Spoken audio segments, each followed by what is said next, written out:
So hi, welcome to the Noise Podcast. I'm Shane, I'm Glory. and we're here with. No Love for the Middle Child. I'm gonna ask him some questions to say about his new album. Say it like you mean it. So congrats on that, by the way. How do you feel about the response to it Thank so you. far? Dude, it's been awesome. I've never dropped a project with that many songs on it before. And it's cool. It's cool to see people listen to it. It means a lot. Oh yeah, For album's sure. sick. Dude, it's insane. Yeah. And Thank you. and before we move on I any appreciate further, you guys listening. It was, of course. Before we move on any further, I'd like to talk. You've got some huge fucking features on here, like Mothica and Stan Atlantic. Like, can we talk a little bit about how those came to fruition? absolutely, yeah. Um,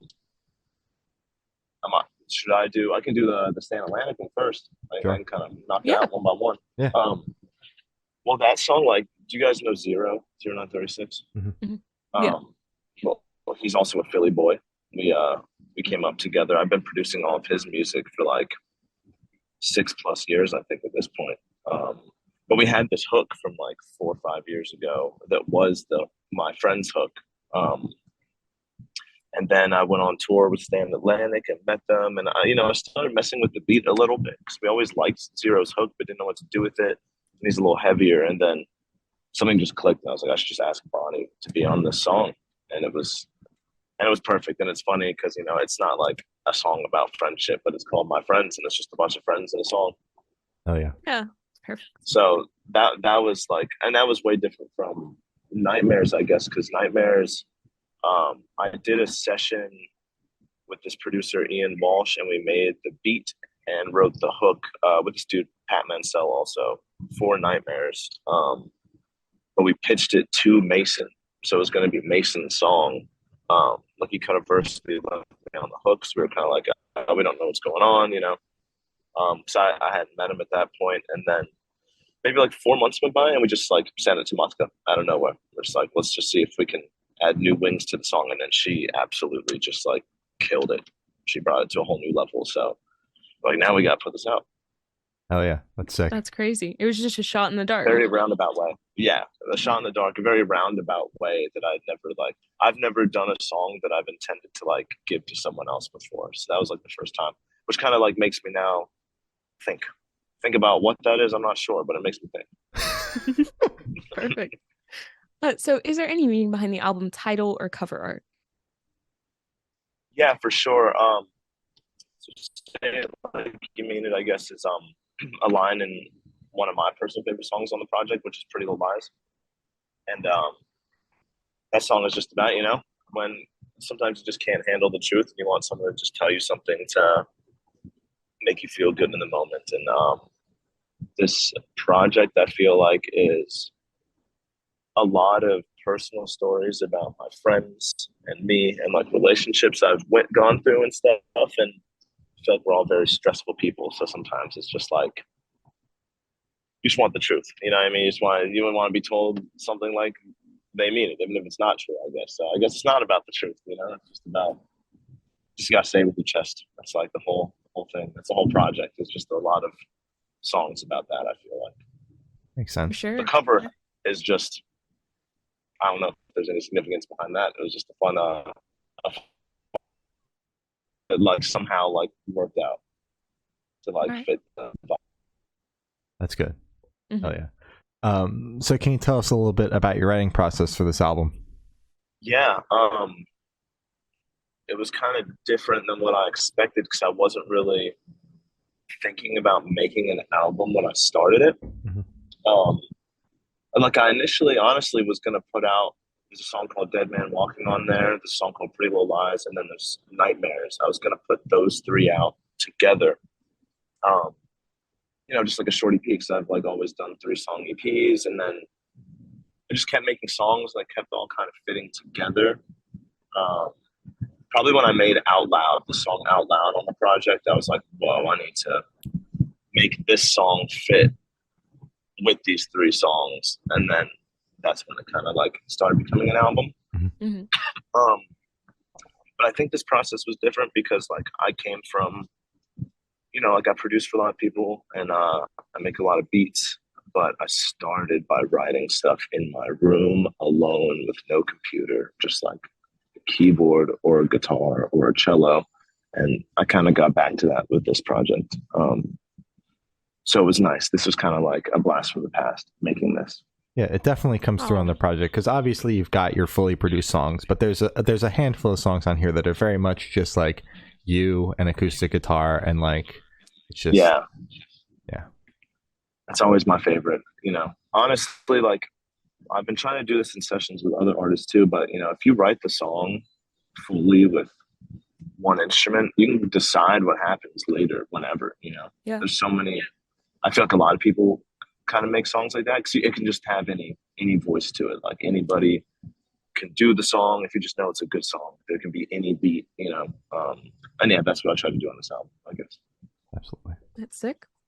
So what song off this album took longest to write, and which one is your personal favorite? The longest to write, I guess technically would be My Friends, only because we sat on the hook for like 4 years. But I think I always know it took the longest because it was probably the hardest for me to write because it's a song about one of my closest friends and kind of what they were going through. And I don't think I've ever written a song that's like about a period of time that a friend has gone through. And yeah, and like having a song about stuff. I think that took the longest because it was the hardest to write, you know. Because I really wanted to like make sure you know, I didn't want it to like come off as like me judging. I didn't want it to come off as like preachy, you know. I just wanted it to be like, here's like commentary on something that you're going through. And my favorite song is probably, I don't know, I think either See Through or Out Loud. Bangers. Bangers, yep. Yeah. Mm-hmm. All right. Thank you. So how'd the track list for the album come about? Did you write the opener of the opener, close big closer, just shuffle around and see what fits? What was that process like? I thought of the order maybe like a month or two before it dropped. Because we kept changing. We kept changing the songs. There's actually 2 more songs that are going to be on it. I think dropping end of November. I'm doing a deluxe. But I guess those will just go at the end, so it doesn't affect the order. But I remember every time we added a song, it would like waterfall on Spotify, and I'd be like, "No, this isn't right. We gotta do this order." But I kind of tried to like, you know, I really like how bands like the 1975 or even someone like Tory Lanez like pair songs because they'll have like different sonic sounding songs. You know, like I feel like different voices to the songs, or like one will be produced, one will be acoustic. I kind of tried to pair that, so if one was like has more electronic elements, maybe that could fit with the dancey one, and then the dancey one might have like folky chords, so it can go into a folkier song or something like that. But I would say it was more so a musical story than like lyrically going song to song. But I do think that there was like 3 or 4 where it was like these are like actually going in order. I definitely try to just pair it production wise to like give the listener an easy time. Makes sense. Sure. I didn't. That's the goal. Yeah, I didn't realize that like the record had been done for so long because like you just kind of am I wrong in saying it was like kind of a surprise drop? Like you were just like a couple days before you were like, this is coming out. 100%. Yeah, that's what I thought. I don't follow you uber closely, but I was like, I think this is the announcement that comes out on Friday. Yeah, I mean, dude, also like I damn near forgot it was coming out only because I was on tour and with this artist Charlotte Sands, and then we had to come home early because we had a break in. A crazy shift of like focusing on my shows and my artist project and like this album coming out, and then it was like we gotta drive 30 hours home and I gotta figure out what to do next, you know. So I kind of like wasn't mentally in it, and that's so yeah, it was all kind of like last minute. And you know what's dope is once music's out, it's out forever. So then it came out, people listened to it, and now I'm like back in it, and I'm feeling good, and I made 2 new songs for it. So obviously you brought up the Charlotte Sands tour, and you guys had your break in. Are you guys you're recovered from that, I would assume, or at least somewhat now? Yeah, 100%. Yeah, honestly, I feel like we all took the news of getting robbed very positively too. It was definitely like we just didn't know until we got to the next city because it was the drummer Gabe's birthday in Chicago the night before, and it was like our second headline show ever. It was also our best show on tour so far, so we were riding high, and then woke up to a fist mark in the window, and then didn't realize anything was taken, and we drove to Minneapolis. And right before we were about to start sound checking, we realized that the most important piece of equipment was missing. Yeah. But we still played acoustic. It all felt good, and then we came home early. And like maybe for like 2 days, we kind of felt defeated. But overall, it was like, no, we still did like 5 shows. We never headlined before. Now we know we can. Stuff like that. So I feel like we recovered, and I got all the equipment back. Come here, Rem. You see this guy right here, Wait, what's his name? Remington. Oh my God, Remington. What Distinguished breed is gentleman. he? I think he is a black and tan raccoon hound, but also might have some other stuff. Me growing up, I just called dogs brown dogs. Well, I love your dog. Exactly, yeah. Before we lost you when you cut out, you mentioned that you actually wrote 2 songs basically after the album was already created. How did you know that you wanted to like bundle that and make it into a deluxe album instead of just kind of like keeping it for a next project? I feel like it fits really well with kind of what's going on in the songs that are out already. I just feel like it ends it pretty well. Like these are more like sporadic songs. I'm kind of messing more around with like putting 2 songs in one, or like that sicko mode kind of thing, or like very like fragmented ideas, I guess. And I feel like I want to find a place for that maybe on future stuff, but it just worked with this one because I feel like I gave out a bunch of songs that were just one solid thought, and then like told a story, and then also just thematically, I think that these pair well together. I'm kind of like the kind of writer, since I write for other people and like get into other people's worlds a lot, that when I step into mine, like I'll just have a phase where it's like, this is what I'm writing about now, and then I write all about it, and then all of a sudden, like I can't write about anything for myself until like the next thing happens. And these felt like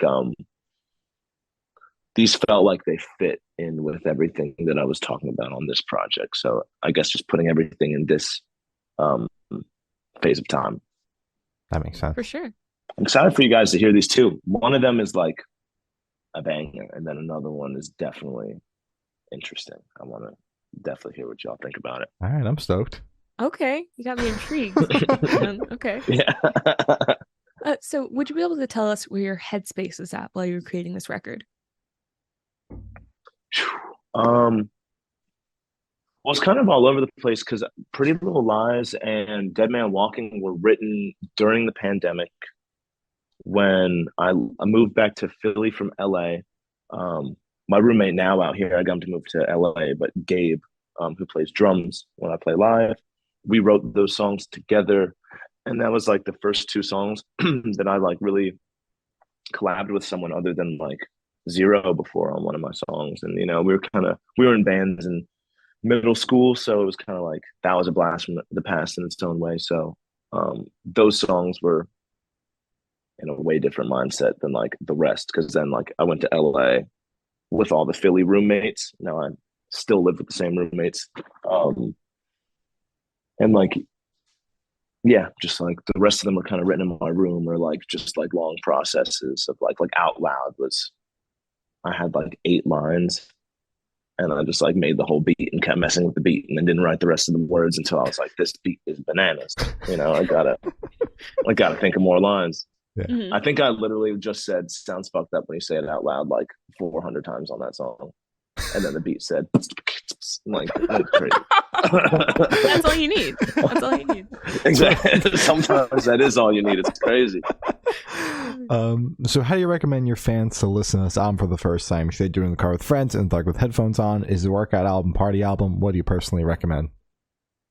Let me see what the first song is. I forget what the very first song is on there. No shame in This that. determines everything. Oh, I didn't say Switched Up was my favorite song on there. Oh. That's my favorite song Okay. on there. All right. Switched Up is my favorite song on there. Yeah. I like that one. Yeah, I feel like this is an album that you would listen to on a drive home for the first time. I just feel like lyrically, I don't know, when I listen to music, like I'm like so hype on lyrics that I really want to like, if I hear something I like and I'm 30 seconds in the song, I'm like, oh, now I know I like it. Let me restart it under the guise of me liking it, you know? And usually it's like if there's a crazy part of the beat or words. So I think that like it would definitely be like either in the background while you're like doing homework or working on something, or drive home after a night of hanging out. Sounds good. That's how I could see it. All right. That's good. So this one should be super, super quick off the top of your head. I want you to describe this album for new listeners in 3 words. No more, no less. 3 words.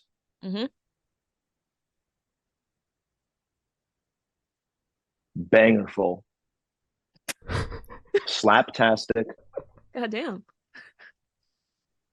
Good John, but Good John is 1 word. All right. Wow. Those are some That's interesting great, man. words. I can't say you're wrong. Yeah. Thank you.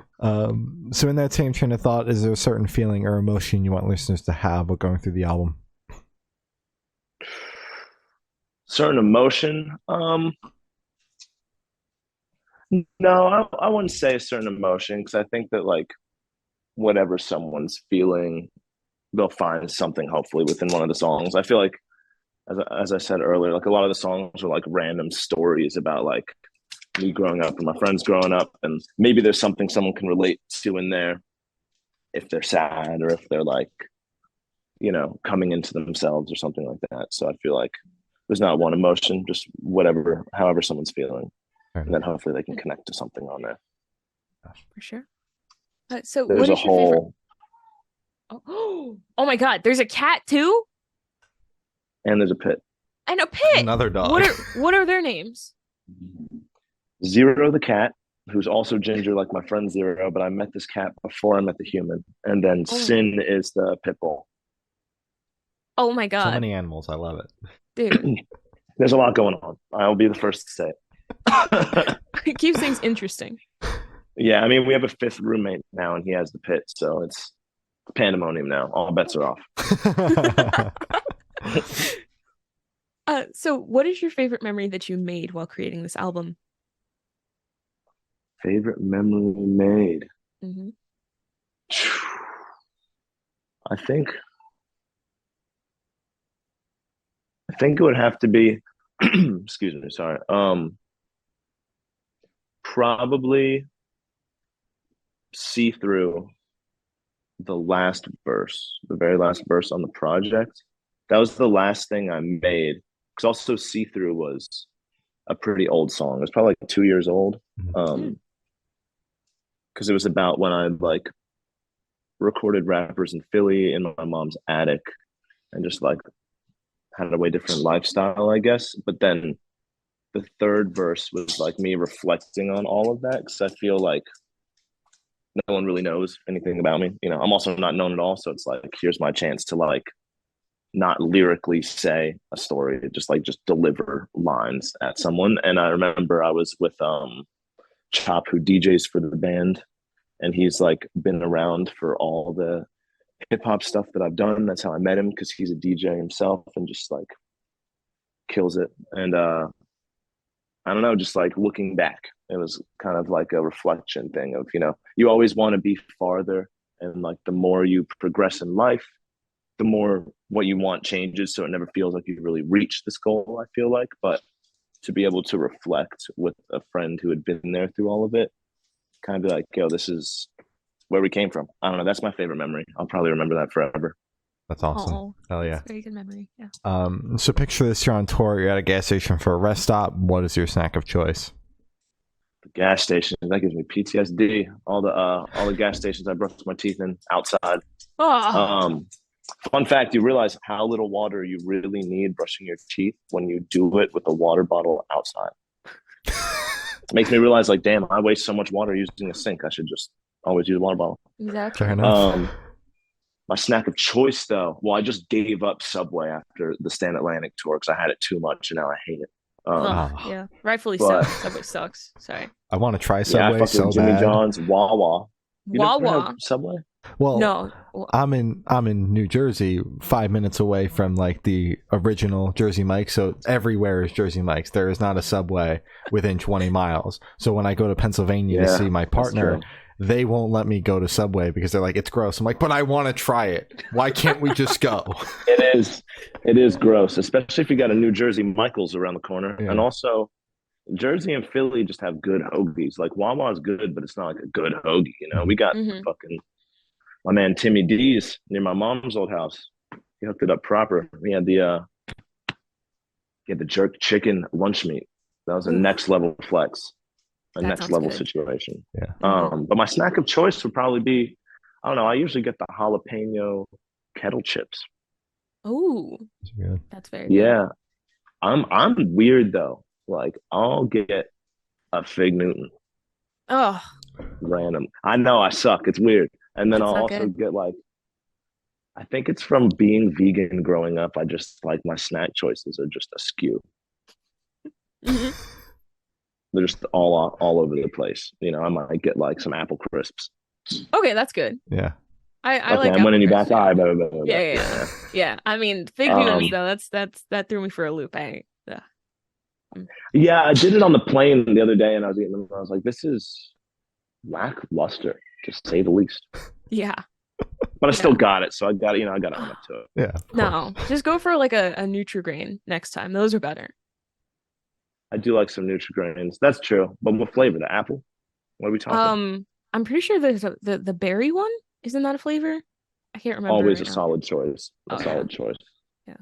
That's what I always go for. Yeah, Versus, solid snack. I'd take anything versus a Fig Newton. I'm sorry, I'm going so hard on this. Is It's just that you low gotta- on the list? dude? It's like it's not even on the list. I hate it so much. I'm Do sorry. you like figs though? Yeah, Okay, good. As long as you like figs. yeah. I Figs are think great. that's why I feel like that's why I got a Fig Newton at the airport the other day. I was like, I like figs. Let me like Mhm. see what the hoorah on the Rahu is about, you know? Yeah, But no, it wasn't very good. I was upset.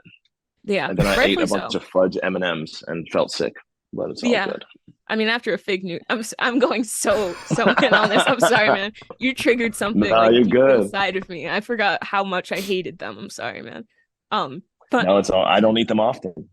okay, Good. good. I So was you're upset not the like last married to it. Yeah, that's good. No, I literally just got them last time, so I was like, let me just say that as one of the things. But it was not a good experience. Okay. What We're if I good told you my snack of choice was like the pickled eggs that you get at the fucking cold bar? I'd tell you, You would get have the to fuck end out. the interview. Yeah. Yeah. It's not. I promise. That's not it. Okay, good.